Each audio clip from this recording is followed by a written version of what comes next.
Sit still, my son, because you have been placed on probation.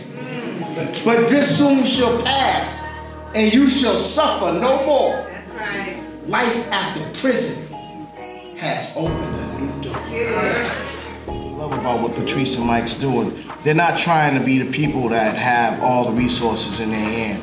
They're trying to connect you to the folks that's really doing the work. We should just come together, work together. Don't be afraid to reach out and ask for help or don't connect with people. You know, that's what we're here for today. My name's Julian Miller. They call me Juice. I'm from Roxbury.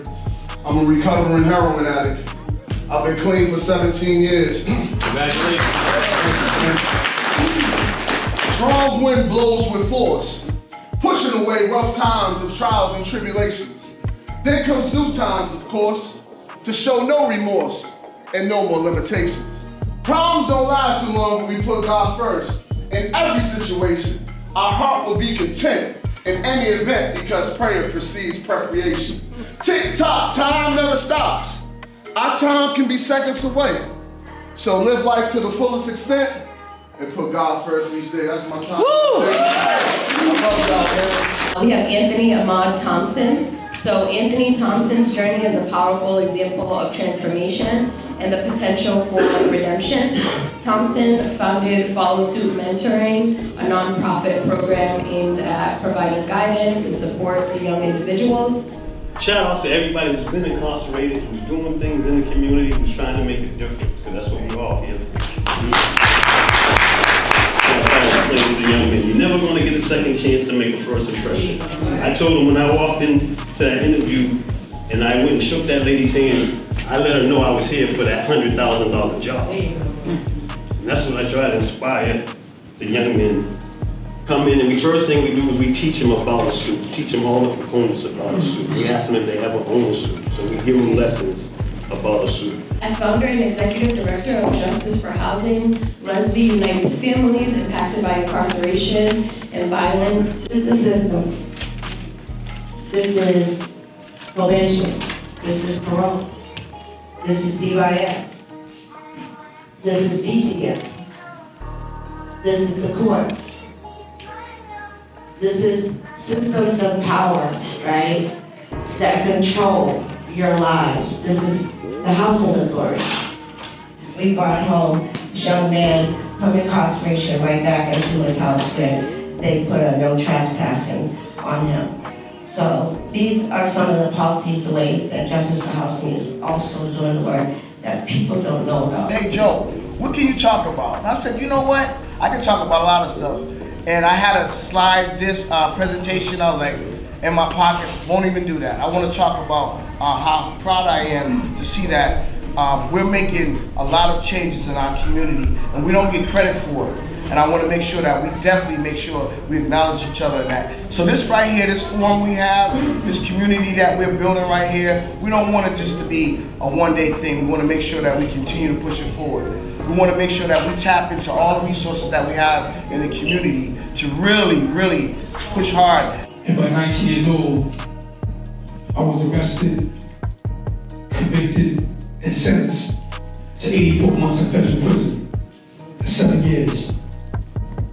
That man gave me the opportunity, he believed in me, and I never looked back. I never see on found this out. Garrick Thames.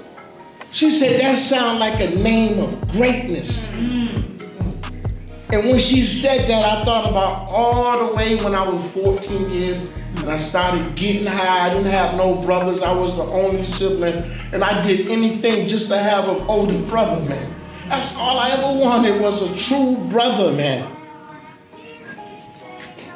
And I got up. I had to tap into the God inside of me. I had to get up off my ass, man. I had to stop blaming everybody else for what Garrick didn't have. And I started reading, because there were some men behind the wall who had already gave me what I needed. There is a huge father's absence. It's a crisis in America. 18.4 million children do not have fathers in their lives. That's 1 in 4. You want to talk about generational wealth? A lot of these guys are talking about moolah. But the generational wealth doesn't exist in money. Generational wealth exists with intellect, exists with hope and chance and prosperity. I work for you guys, but I don't just work for you guys. I work for your children and your children's children. Father, a man who actively provides guidance, love, support to enhance the development and the growth of children for who he cares. My name is LaWaun Harriot. I'm the full support of LAP. Harriot Tubman project that FuQuan started. Harriot Tubman project is a program inside of MCI Norfolk. He was inspired by Harriet Tubman. She didn't wait for laws to change. She took her freedom in her own hands. So he's teaching other brothers how to do the exact same thing while changing the law from prison. I got FuQuan calling in, so he's gonna add in. Unfortunately, I have to be a voice for him. We wish that he would have been here today to present himself, but by next year, he'll be here on the mic.